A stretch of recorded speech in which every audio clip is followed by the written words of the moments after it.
What's the difference between Plan, Do, Check, Act and the DMAIC method? This quality tip is provided to you by Sally Petrik at the Center for Quality Management and Education. So let's compare the two methods, Plan, Do, Check, Act versus the DMAIC method, define, measure, analyze, improve, and control. Well, first off, we can see that there are 8 steps to the Plan, Do, Check, Act, which you're probably all very familiar with. And those 8 steps align with define, measure, analyze, improve, and control. So they're very similar. They're both scientific methods, and they were both developed or created to guide teams in bringing some type of structure to the improvement process. That is the goal, is to improve a process. Kind of short circuit habits that teams have developed, and without making changes, and not understanding the root cause, to try to get them to slow down and understand the root cause of the issue that they're trying to make improvements on. So we can see that the 8 steps of Plan, Do, Check, Act really do align nicely with the DMAIC method. Plan, Do, Check, Act came first, and the DMAIC method came second. So when is it good to use the Plan, Do, Check, Act if they're very similar? When does Plan, Do, Check, Act work well? Well, I would say it works well. It's designed more as a trial and error approach, more of an incremental improvement. And it's a cycle depicted by this cycle that goes around and around. It's meant to be something that's applied over time. But it's quick. It's effective for small to medium-sized projects. It's effective for projects where there is a low risk, when you can afford some trial and error and experimentation with your improvement.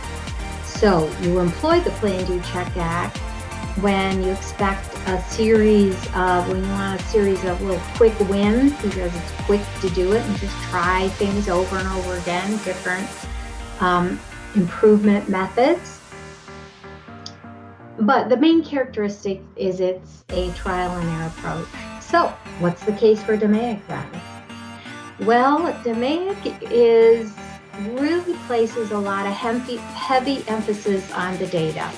Unlike Plan, Do, Check, Act, which places the do step on the second phase, DMAIC doesn't even get to do doing anything until you get to improve on the 4th phase.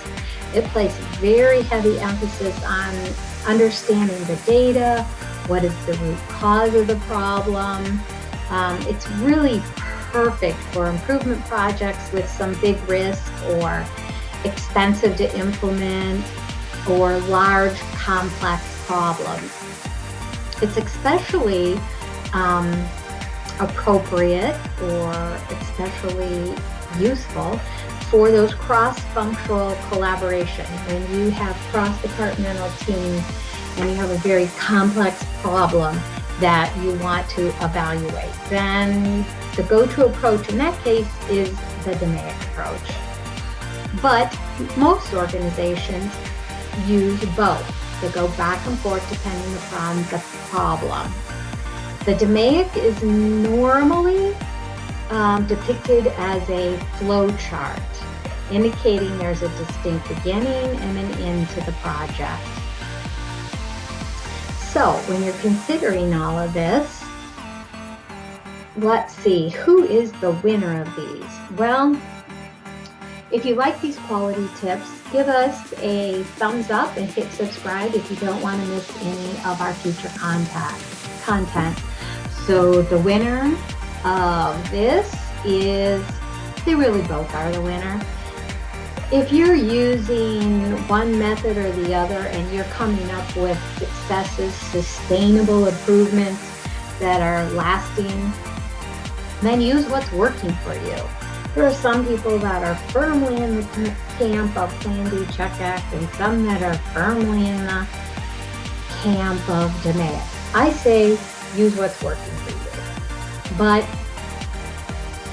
just as common rule, if you have a low risk, small project, it's not a huge collaborative team, then and trial and error is okay. Say, for example, you want to get your lunch line shorter, get the kids through quicker. That's an easy one to get them through. Try different things every time, every day to see which is the best. Perfect for that. But if you're looking at your reading curriculum and your reading comprehension, let's say, or your reading proficiency scores based on your NWA testing, that's a very complex problem. And that is a cross-departmental team that's probably going to be working on that, and multiple grades. Definitely do DMAIC. It's a little more time in the beginning, but you really want to analyze the data and you want to get it right. That's a high-risk problem that you're trying to solve. Well, thanks for tuning in. If you're interested in our free white belt training, visit www.thecqme.com. That's our website. Also on there, we have some literature and handbooks for you if you want additional information on this. Thank you very much for tuning in and have a great day.